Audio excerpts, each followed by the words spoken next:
ഓം ശാന്തി 5/1/2026 പ്രഭാതമുരളി മധുബൻ. മധുരമായ കുട്ടികളെ, നിങ്ങൾ ബാബയുടെ ശ്രീമതത്തിലൂടെ മനുഷ്യനിൽ നിന്നും ദേവതയായി മാറുന്നു. ഗീതാജ്ഞാനവും രാജയോഗവും നിങ്ങളെ സമ്പൂർണ്ണ പാവനമാക്കി മാറ്റുന്നു. ചോദ്യം: സത്യയുഗത്തിൽ ഓരോ വസ്തുവും ഏറ്റവും നല്ലതും സത്തോ പ്രധാനവുമായിരിക്കും. എന്തുകൊണ്ട്? ഉത്തരം: എന്തുകൊണ്ടെന്നാൽ സത്യയുഗത്തിൽ മനുഷ്യർ സത്തോ പ്രധാനമായിരിക്കും. മനുഷ്യർ നല്ലതാണെങ്കിൽ സാമഗ്രികളും നല്ലതായിരിക്കും. മനുഷ്യർ മോശമാണെങ്കിൽ സാമഗ്രികളും ദോഷം നൽകുന്നവയായിരിക്കും. സത്തോ പ്രധാനമായ സൃഷ്ടിയിൽ ഒരു വസ്തുവും അപ്രാപ്തമായിട്ടില്ല. ഒന്നും എവിടെ നിന്നും യാചിക്കേണ്ട ആവശ്യവും വരുന്നില്ല. ഓം ശാന്തി. ബാബ ഈ ശരീരത്തിലൂടെയാണ് മനസ്സിലാക്കി തരുന്നത്. ഇത് ശരീരമാണ്, ഇതിൽ ആത്മാവുമുണ്ട്. നിങ്ങൾ കുട്ടികൾക്കറിയാം, പരംപിത പരമാത്മാവും ഈ ശരീരത്തിലുണ്ട്. ഈ കാര്യം ആദ്യം ഉറപ്പാകണം. അതുകൊണ്ട് ബ്രഹ്മബാബയെ ദാദയെന്നും പറയുന്നു. ഇത് കുട്ടികൾക്ക് നിശ്ചയമുണ്ട്. ഈ നിശ്ചയത്തിൽ തന്നെ മുഴുകിയിരിക്കണം. ബാബ ആരിലാണോ അവതരിച്ചിരിക്കുന്നത് അഥവാ അവതാരമെടുത്തിരിക്കുന്നത്, ആ ബ്രഹ്മാവിനെ കുറിച്ച് ബാബ സ്വയം പറയുന്നു, ഞാൻ ഈ ബ്രഹ്മാവിന്റെ അനേക ജന്മങ്ങളുടെ അന്തിമത്തിലും അന്തിമ ജന്മത്തിലാണ് വരുന്നത്. കുട്ടികൾക്ക് മനസ്സിലാക്കി തന്നിട്ടുണ്ട്. ഇതാണ് സർവശാസ്ത്ര ശിരോമണിയായ ഗീതാജ്ഞാനം. ശ്രീമതം എന്നാൽ ശ്രേഷ്ഠമായ മതം. ഉയർന്നതിലും ഉയർന്ന ഭഗവാന്റേതാണ് ഈ ശ്രേഷ്ഠത്തിലും ശ്രേഷ്ഠമായ മതം. ആ ഭഗവാന്റെ ശ്രീമതത്തിലൂടെയാണ് നിങ്ങൾ ദേവതകളായി മാറുന്നത്. നിങ്ങൾ വരുന്നത് തന്നെ ഇതിനു വേണ്ടിയാണ്. ബാബ സ്വയം പറയുന്നു, ഞാൻ വരുന്നത് നിർവികാരി ശ്രേഷ്ഠാചാരി മതക്കാരായ ദേവീ ദേവതയാക്കി മാറ്റാനാണ്. മനുഷ്യനിൽ നിന്നും ദേവതയായി മാറുന്നതിന്റെ അർത്ഥവും മനസ്സിലാക്കണം. വികാരിയായ മനുഷ്യനിൽ നിന്ന് നിർവികാരിയായ ദേവതയാക്കി മാറ്റാനാണ് ബാബ വന്നിരിക്കുന്നത്. സത്യയുഗത്തിൽ ദൈവിക ഗുണങ്ങളുള്ള മനുഷ്യരാണ് വസിക്കുന്നത്. ഇപ്പോൾ കലിയുഗത്തിൽ ആസുരീയ ഗുണങ്ങളുള്ള മനുഷ്യരാണ്. മുഴുവനും മനുഷ്യ സൃഷ്ടിയാണ്.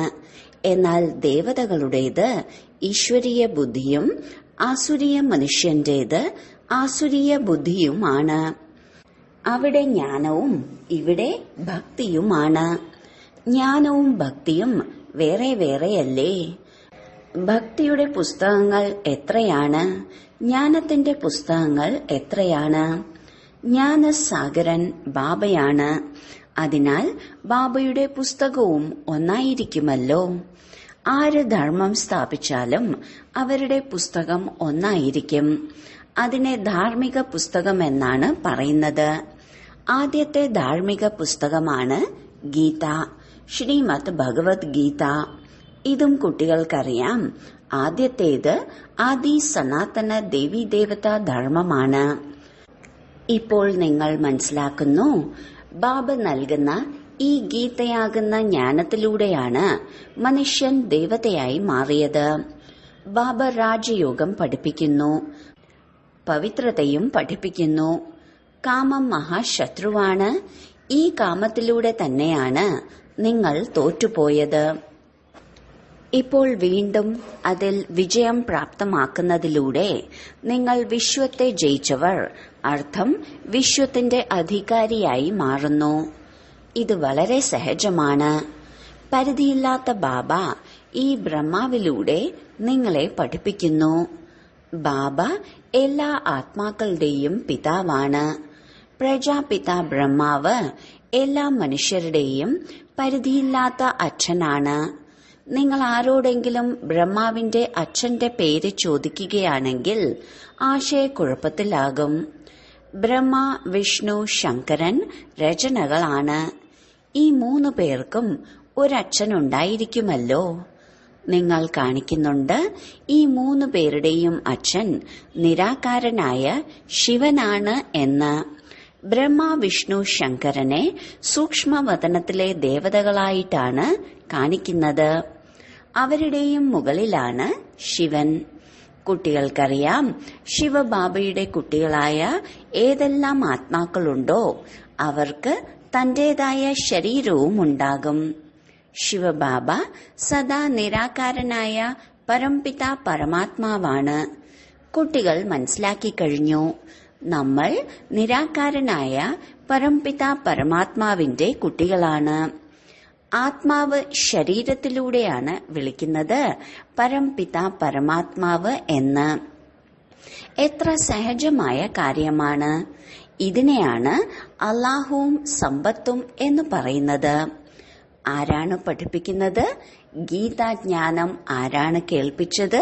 നിരാകാരനായ ബാബ. ബാബയ്ക്ക് ഒരു കിരീടവുമില്ല. ബാബ ജ്ഞാനത്തിന്റെ സാഗരനും ബീജരൂപനും ചൈതന്യവുമാണ്. നിങ്ങളും ചൈതന്യത്തിലുള്ള ആത്മാക്കളാണല്ലോ. വൃക്ഷത്തിന്റെ ആദിമധ്യ അന്ത്യത്തെ നിങ്ങൾക്കറിയാം. നിങ്ങൾ തോട്ടക്കാരല്ലെങ്കിലും മനസ്സിലാക്കാൻ സാധിക്കും എങ്ങനെയാണ് വിത്ത് വിതയ്ക്കുന്നതും അതിൽ നിന്ന് വൃക്ഷമുണ്ടാകുന്നതും എന്ന്. അത് ജഡവൃക്ഷമാണ്. ഇതാണ് ചൈതന്യത്തിലുള്ള വൃക്ഷം. നിങ്ങളുടെ ആത്മാവിലാണ് ജ്ഞാനമുള്ളത്. മറ്റൊരാത്മാവിലും ജ്ഞാനമില്ല. ബാബ ചൈതന്യത്തിലുള്ള മനുഷ്യ സൃഷ്ടിയുടെ ബീജരൂപമാണ്. അതിനാൽ വൃക്ഷവും മനുഷ്യരുടേതായിരിക്കും. ഇതാണ് ചൈതന്യത്തിലുള്ള രചന. ബീജവും രചനയും തമ്മിൽ വ്യത്യാസമുണ്ടായിരിക്കുമല്ലോ. മാങ്ങയുടെ വിത്തിടുന്നതിലൂടെ മാങ്ങയുണ്ടാകുന്നു. പിന്നീട് വൃക്ഷം എത്ര വലുതാകുന്നു. അതേപോലെ മനുഷ്യരാകുന്ന വിത്തിലൂടെ മനുഷ്യർ എത്രയാണ് വർദ്ധിക്കുന്നത്. ജഡമാകുന്ന വിത്തിൽ ഒരു ജ്ഞാനവുമില്ല. ബാബ ചൈതന്യത്തിലുള്ള ബീജരൂപമാണ്. ബാബയിൽ സൃഷ്ടിയാകുന്ന വൃക്ഷത്തിന്റെ മുഴുവൻ ജ്ഞാനവുമുണ്ട്. അതായത് എങ്ങനെയാണ് ഉണ്ടാകുന്നതും പാലിക്കപ്പെടുന്നതും പിന്നീട് അതിന് വിനാശമുണ്ടാകുന്നതും. ഈ വളരെ വലിയ വൃക്ഷം ഇല്ലാതായി പിന്നീട് അടുത്ത പുതിയ വൃക്ഷം എങ്ങനെയാണ് ഉണ്ടാകുന്നത്? ഇതാണ് ഗുപ്തം. നിങ്ങൾക്ക് ജ്ഞാനവും ഗുപ്തമായിട്ടാണ് ലഭിക്കുന്നത്. ബാബയും ഗുപ്തമായിട്ടാണ് വരുന്നത്. നിങ്ങൾക്കറിയാം, ഇവിടെ തൈകൾ നട്ടുപിടിപ്പിക്കുകയാണ്. ഇപ്പോൾ എല്ലാവരും പതീതമായി മാറിക്കഴിഞ്ഞു. ശരി, വിത്തിൽ നിന്ന് ആദ്യമായി പുറത്തുവന്ന ഇല ഏതാണ്? സത്യുഗത്തിലെ ആദ്യത്തെ ഇല എന്ന് ശ്രീകൃഷ്ണനെ മാത്രമേ പറയുകയുള്ളൂ, അല്ലാതെ ലക്ഷ്മി നാരായണനെ അല്ല. പുതിയ ഇല ചെറുതായിരിക്കും, പിന്നീട് വലുതാകും. അതിനാൽ ഈ വിത്തിന് എത്ര മഹിമയാണ് ഉള്ളത്. ഇത് ചൈതന്യമുള്ളതാണല്ലോ. പിന്നീട് ഇലകളും ഉണ്ടാകുന്നു, അവർക്കും മഹിമയുണ്ടാകുന്നു. ഇപ്പോൾ നിങ്ങൾ ദേവീ ദേവതകളായി മാറുകയാണ്. ദൈവിക ഗുണങ്ങൾ ധാരണ ചെയ്യുകയാണ്. മുഖ്യമായ കാര്യം ദൈവികമായ ഗുണങ്ങളുടെ ധാരണയാണ്. ഈ ലക്ഷ്മി നാരായണനെ പോലെ ആയി മാറണം. ചിത്രവുമുണ്ട്. ഈ ചിത്രങ്ങളില്ലെങ്കിൽ ബുദ്ധിയിൽ ജ്ഞാനം തന്നെ വരില്ല. ഈ ചിത്രം വളരെ പ്രയോജനമുള്ളതാണ്. ഭക്തിമാർഗത്തിൽ ഈ ചിത്രങ്ങളുടെയും പൂജ ഉണ്ടാകുന്നുണ്ട്. പിന്നീട് ജ്ഞാനമാർഗത്തിൽ ഈ ചിത്രങ്ങളിലൂടെ നിങ്ങൾ ഇതുപോലെയായി മാറാനുള്ള ജ്ഞാനം ലഭിക്കുന്നു. ഭക്തിമാർഗത്തിൽ നമുക്കിങ്ങനെയായി മാറണം എന്ന് മനസ്സിലാക്കുന്നില്ല. ഭക്തിമാർഗത്തിൽ എത്ര ക്ഷേത്രങ്ങളാണ് ഉണ്ടാക്കുന്നത്? ഏറ്റവും കൂടുതൽ ക്ഷേത്രങ്ങൾ ആരുടേതായിരിക്കും? തീർച്ചയായും ബീജരൂപനായ ശിവബാബയുടേതായിരിക്കും. പിന്നീട് അതിനുശേഷം ആദ്യത്തെ രചനയുടെ ക്ഷേത്രമായിരിക്കും. ആദ്യത്തെ രചന ഈ ലക്ഷ്മി നാരായണനാണ്. ശിവന് ശേഷം ഈ ലക്ഷ്മി നാരായണന്റെ പൂജയാണ് ഏറ്റവും കൂടുതൽ ഉണ്ടാകുന്നത്. അമ്മമാരെല്ലാവരും ജ്ഞാനം നൽകുന്നു. അവിടെ പൂജയുണ്ടാകുന്നില്ല. അവർ പഠിപ്പിക്കുകയാണല്ലോ. ബാബ നിങ്ങളെ പഠിപ്പിക്കുന്നു. നിങ്ങൾ ആരുടെയും പൂജ ചെയ്യുന്നില്ല. പഠിക്കുന്നവരുടെ പൂജ ഇപ്പോൾ ചെയ്യാൻ കഴിയില്ല.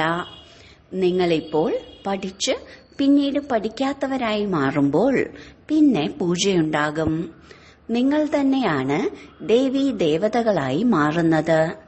നിങ്ങൾ തന്നെയാണ് അറിയുന്നത് ആരാണോ നമ്മെ അങ്ങനെയാക്കി മാറ്റിയത് അവരുടെ പൂജയുണ്ടാകും. പിന്നീട് നമ്മുടെ പൂജയും ഉണ്ടാകും യഥാക്രമം. പിന്നീട് വീണ് 5 തത്വങ്ങളുടെയും പൂജ ചെയ്യാൻ ആരംഭിക്കുന്നു. ശരീരം 5 തത്വങ്ങളുടേതല്ലേ? ഈ 5 തത്വങ്ങളുടെ പൂജ ചെയ്താലും ശരീരത്തിന്റെ പൂജ ചെയ്താലും രണ്ടും ഒന്ന് തന്നെയാണ്. ഈ ജ്ഞാനം ബുദ്ധിയിലുണ്ട്. ഈ ലക്ഷ്മി നാരായണൻ മുഴുവൻ വിശ്വത്തിന്റെയും അധികാരികളായിരുന്നു. ഈ ദേവീ ദേവതകളുടെ രാജ്യം സൃഷ്ടിയിലുണ്ടായിരുന്നു. എന്നാൽ അത് എപ്പോഴായിരുന്നു ഇതറിയില്ല. ലക്ഷക്കണക്കിന് വർഷമെന്ന് പറയും.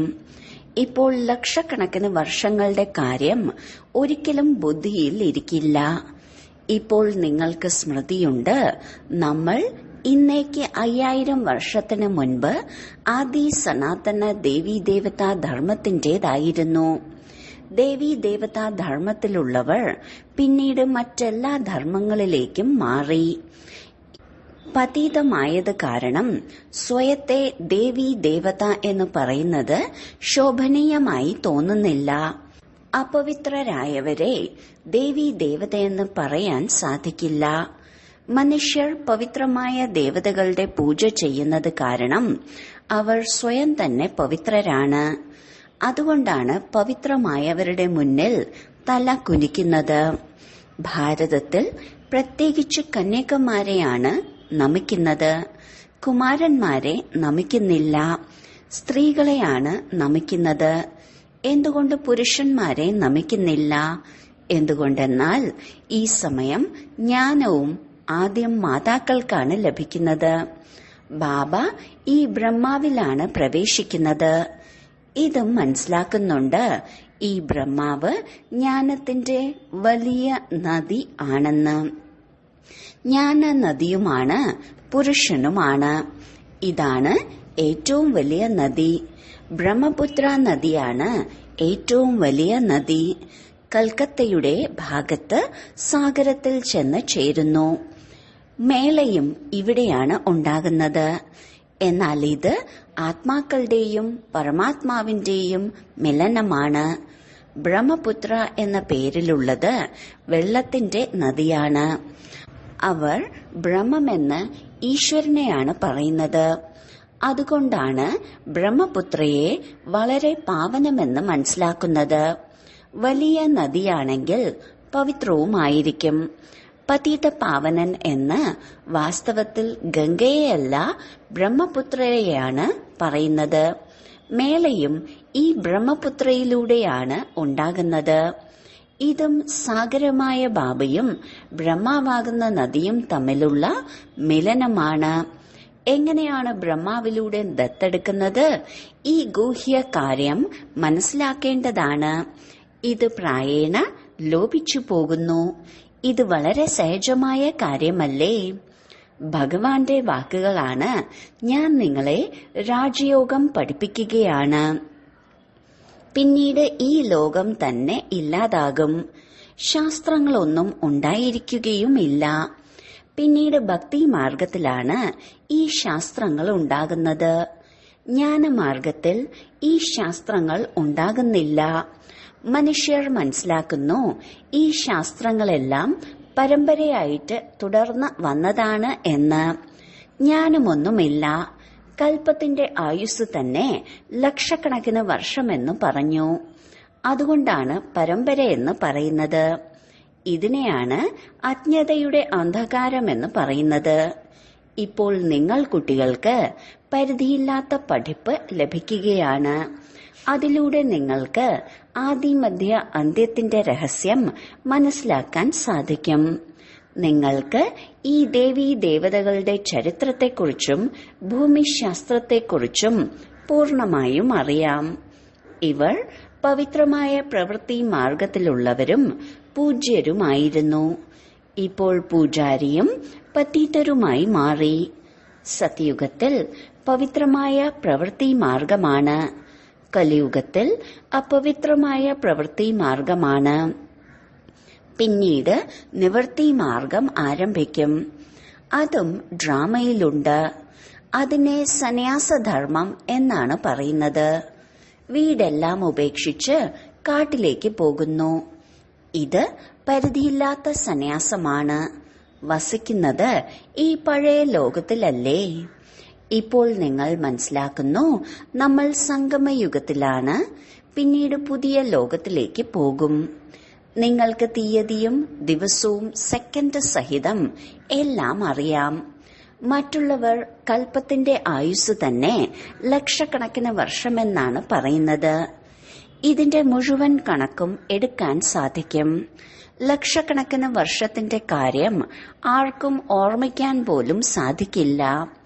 ഇപ്പോൾ നിങ്ങൾ മനസ്സിലാക്കുന്നു, ബാബ എന്താണ്, എങ്ങനെയാണ് വരുന്നത്, എന്ത് കർത്തവ്യമാണ് ചെയ്യുന്നത്. നിങ്ങൾ എല്ലാവരുടെയും കർത്തവ്യത്തെയും ജാതകത്തെയും അറിയുന്നു. ബാക്കി വൃക്ഷത്തിന് ഇലകൾ ഒരുപാടുണ്ടായിരിക്കും. അതിനെ എണ്ണാൻ സാധിക്കില്ലല്ലോ. ഈ പരിധിയില്ലാത്ത സൃഷ്ടിയാകുന്ന വൃക്ഷത്തിന് എത്ര ഇലകളാണ് ഉള്ളത്? 5000 വർഷത്തിൽ തന്നെ ഇത്രയും കോടിയുണ്ട്. അപ്പോൾ ലക്ഷക്കണക്കിന് വർഷത്തിൽ എത്ര അസംഖ്യം മനുഷ്യരാകും? ഭക്തിമാർഗത്തിൽ കാണിക്കുന്നുണ്ട്, സത്യുഗം ഇത്ര വർഷത്തിന്റേതാണ്, ത്രേതായുഗം ഇത്ര വർഷത്തിന്റേതാണ്, ദ്വാപരയുഗം ഇത്ര വർഷത്തിന്റേതാണ് എന്നെല്ലാം എഴുതപ്പെട്ടിട്ടുണ്ട്. അതിനാൽ ബാബ ഇരുന്ന് നിങ്ങൾ കുട്ടികൾക്ക് എല്ലാ രഹസ്യങ്ങളും മനസ്സിലാക്കി തരുന്നു. മാങ്ങയുടെ വിത്ത് കാണുമ്പോൾ മാങ്ങയുടെ വൃക്ഷം മുന്നിൽ വരുമല്ലോ. ഇപ്പോൾ മനുഷ്യ സൃഷ്ടിയുടെ ബീജരൂപം നിങ്ങളുടെ മുന്നിലുണ്ട്.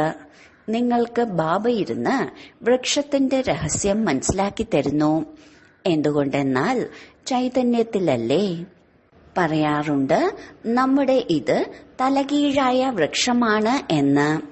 നിങ്ങൾക്ക് മനസ്സിലാക്കി കൊടുക്കാൻ സാധിക്കും, ഈ ലോകത്തിൽ ജഡമായിട്ടോ ചൈതന്യത്തിലോ എന്തെല്ലാമുണ്ടോ അതെല്ലാം വാസ്തവത്തിൽ ആവർത്തിക്കുക തന്നെ ചെയ്യും.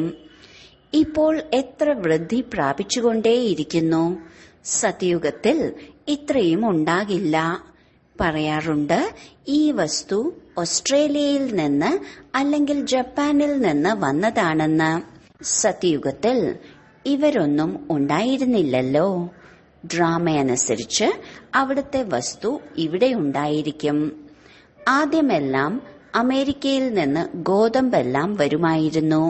സത്യുഗത്തിൽ എവിടെ നിന്നും വരില്ല. അവിടെ ഒരു ധർമ്മം മാത്രമേ ഉള്ളൂ. അവിടെ എല്ലാ വസ്തുക്കളും നിറഞ്ഞിരിക്കും. ഇവിടെ ധർമ്മങ്ങൾ കൂടിക്കൊണ്ടിരിക്കുന്നു. അതോടൊപ്പം എല്ലാ വസ്തുക്കളും കുറഞ്ഞുകൊണ്ടും ഇരിക്കുന്നു. സത്യുഗത്തിൽ വസ്തുക്കൾ എവിടെ നിന്നും കൊണ്ടുവരുന്നില്ല.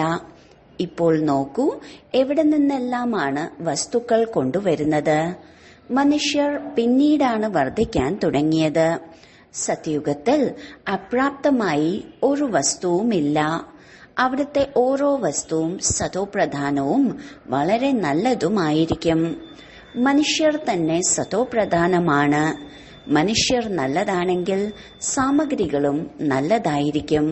മനുഷ്യർ മോശമാണെങ്കിൽ സാമഗ്രികളും മോശമായിരിക്കും.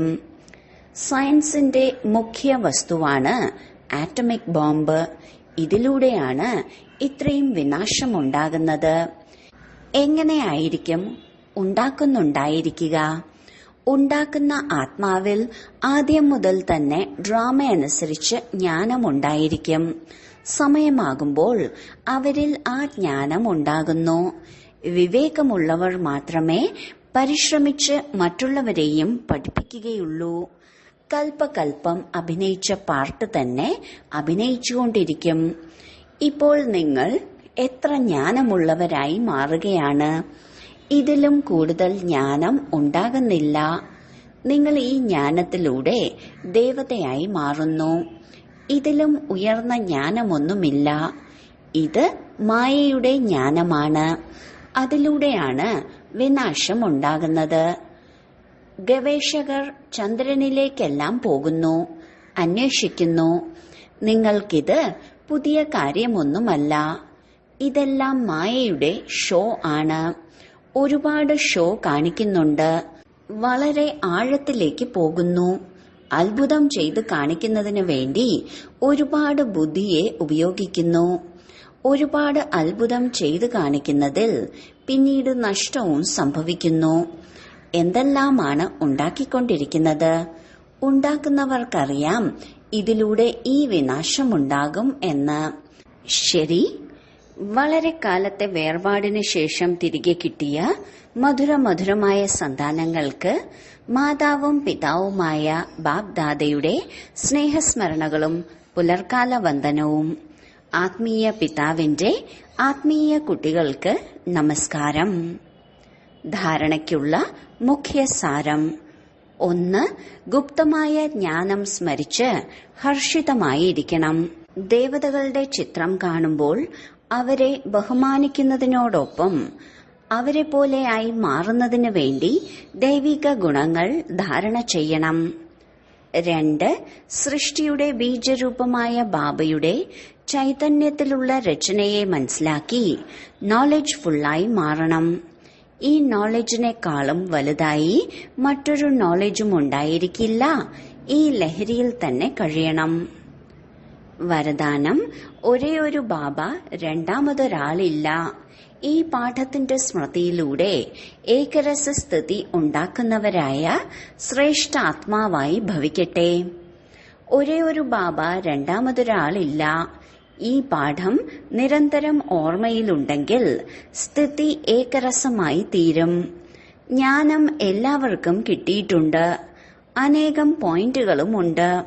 എന്നാൽ പോയിന്റുകൾ ഉണ്ടായിട്ടും പോയിന്റ് രൂപത്തിൽ ഇരിക്കൂ, അതായത് ബിന്ദു രൂപത്തിൽ ഇരിക്കൂ. ആരെങ്കിലും താഴോട്ട് വലിക്കുമ്പോഴുള്ള മായാജാലം ഇതാണ്. ചിലപ്പോൾ എന്തെങ്കിലും കാര്യങ്ങൾ താഴോട്ട് വലിക്കും, ചിലപ്പോൾ ഏതെങ്കിലും വ്യക്തികൾ, ചിലപ്പോൾ ഏതെങ്കിലും വസ്തു, ചിലപ്പോൾ വായുമണ്ഡലം. ഇത് സംഭവിക്കുക തന്നെ ചെയ്യും. എന്നാൽ സെക്കൻഡിൽ എല്ലാ വിസ്താരങ്ങളെയും സമാപ്തമാക്കി ഏകരസസ്ഥിതി ഉണ്ടായി. അപ്പോൾ പറയാം, ശ്രേഷ്ഠാത്മാവായി ഭവിച്ച വരദാനി. സ്ലോഗൻ: ജ്ഞാനത്തിന്റെ ശക്തി ധാരണ ചെയ്യുകയാണെങ്കിൽ വിഘ്ന യുദ്ധം ചെയ്യുന്നതിന് പകരം വിജയം നേടും.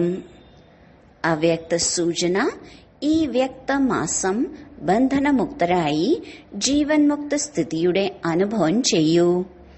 ഇപ്പോൾ നിങ്ങൾ ആത്മാക്കളെല്ലാം ഇപ്രകാരം മുക്തരായി മാസ്റ്റർ മുക്തിദാതാവാകൂ. സർവാത്മാക്കളും പ്രകൃതിയും ഭക്തരും മുക്തരായി തീരും. എന്റെ ഓരോ കുട്ടിയും എപ്പോൾ ജീവൻ മുക്തരാകും എന്ന തീയതിയിലാണ് ഇപ്പോൾ ബാബ് ദാദയുടെ ശ്രദ്ധ. അന്തിമത്തിൽ ജീവൻ മുക്തരാകും എന്ന് മനസ്സിലാക്കരുത്. ഇല്ല, വളരെ കാലത്തെ ജീവൻ മുക്ത സ്ഥിതിയുടെ അഭ്യാസം വളരെ കാലത്തെ ജീവൻ മുക്ത രാജ്യഭാഗ്യത്തിന്റെ അധികാരിയാക്കി മാറ്റും. ഓം ശാന്തി.